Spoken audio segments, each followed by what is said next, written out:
What's up? This is Aton with the Taste of New York, the A-list.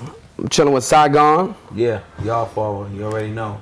I got Warner shots out right now. That's doing his numbers, you know what I'm saying? After that, you know, no more mixtapes, just straight album, man. I'm just putting out my debut album, Greatest Story Never Told. I've been waiting on that. Yeah, man. The world been waiting, man. So, you know, I got to finally get it out. I'm just waiting and judging who's going to do me right, you know what I'm saying? Because this industry's full of fake people. That's what I wanted to talk to you about. I know, you know, I seen you went in with Static Selector. You made an album, a whole album is basically in one day. One day you in there. So I don't, you know, I think when other people, when the public sees that you know, that your album is not coming out, it keeps getting pushed back, they don't know how the industry works. They think that you might, you know, you're just not doing it. You're not doing nothing. But if you go in there and record, I'm grinding. Yeah, you know, it has nothing to do with the music. It's never been. I put out 2 songs on Atlantic Records, and just like this Blood Night movie, one of the songs called "Come On Babies" in the movie Fighting, they picked up that song, and another one was called "Pain in My Life," which did with Trey Songz, which did extremely well for me. So, that's not good video too. I seen that video. Yeah, good looking. It wasn't like I never. No, like it wasn't like the music was bad. It was just that they didn't see my vision. And when you're a visionary like myself, it almost takes time. You gotta find somebody that's willing to break the mold, not just be a cookie cutter copycat and try to do everything else that's working. You know what I'm saying? That's been a hold up with my album, is that my album is so different than everything out there. It's like some people scared to, you know, to push it. So, you know, it is what it is. But you know, I'm situating myself the right way to get it out to the people, and it'll be definitely coming this year, whether it comes out through me or through somebody else. Okay. Yeah. I wanted to ask you about Abandonation. Yeah. And I know that's.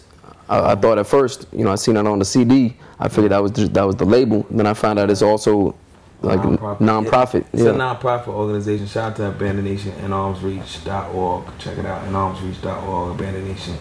It's just like us doing a community work, man. We, you know what I'm saying? Because like anybody know my story, I grew up in the system, group home, and you know, and a lot of us we don't give them nothing, man. We don't give them nothing that they could take and use in order to better their futures. Like we tell them to be pimps and gangsters, and we advocate and glorify this lifestyle and, you know, the gangbang and stuff, but nobody tells the other side of that story.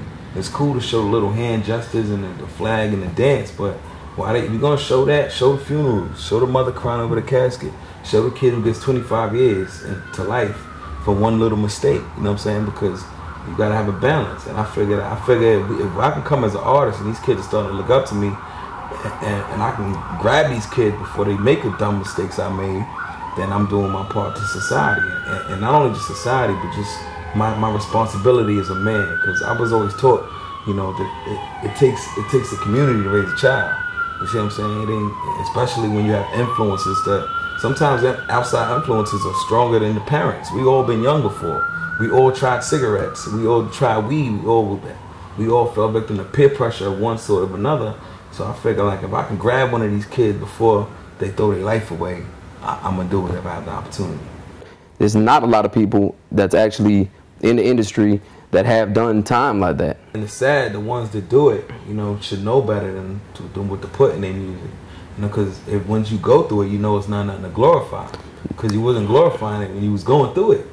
I've never seen one person in jail like, yeah, this is the shit. You know, this is what's up. So I didn't understand that. I see them in a you know, they might have did a couple days or a couple weeks, even a couple weeks, and you see them in the ad for the CD with the bars, I don't understand that. I'm like, why are you glorifying? It's almost like glorifying catching HIV or something. You know what I'm saying? It's almost like trying to make that look cool. Because the thing is all about a dollar. When something becomes all about money, there's no moral, there's no principle, there's nothing in it but greedy people behind the scenes who don't care about what happens to somebody's well-being. They just care about a dollar. If they're not an artist themselves, it's almost like they can't hear the rhymes. It's like they hear it from music, they hear the beat, they hear the sound of your voice.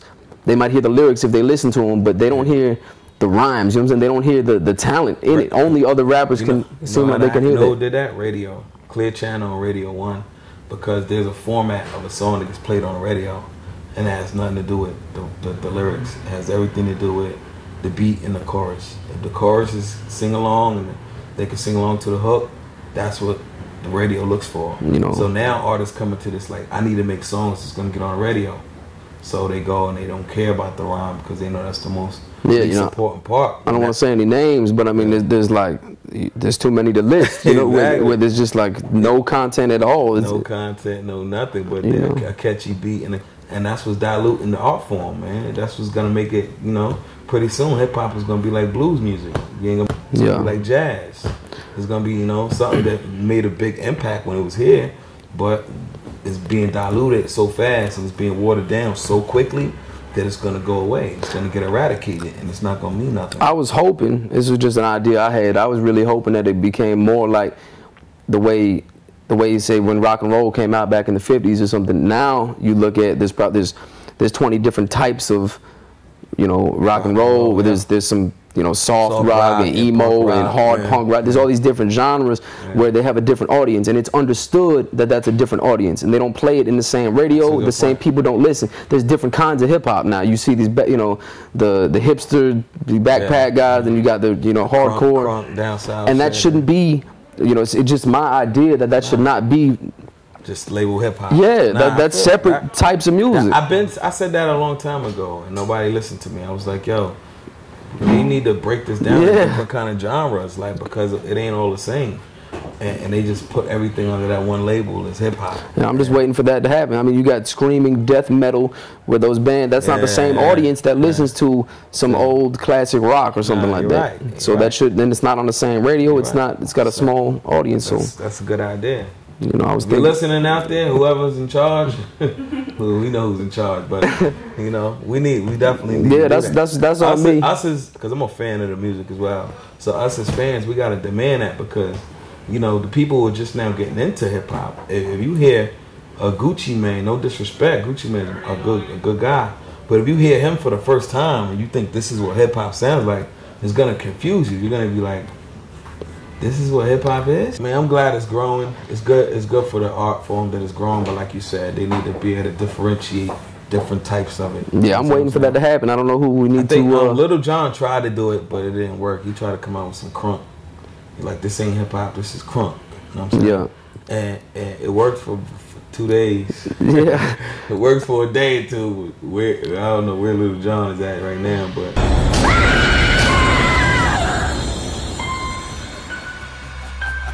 anybody who ain't see Blood Night, go see Blood Night. Trust and believe me, you're gonna enjoy it. You're gonna have a great album. Funny and, you know, scary, but more hilarious. You know them teen movies, you know, we all know what happens and somebody comes and kills everybody, but for the most part, it's all about what happens from the beginning to the end, the dialogue and the things that make the movie entertaining. And that movie's very entertaining. Cool. I'm looking forward to seeing it myself. I missed the screening the other night, but Blood Night, shout out to Blood Night. Go check that out. I got a song in there, it's called Blood Night, same title as the movie. And go in there and enjoy the movie. And there's a smoking little hot chick. There's some hot chicks in this shit too. A little black chick is smoking, man.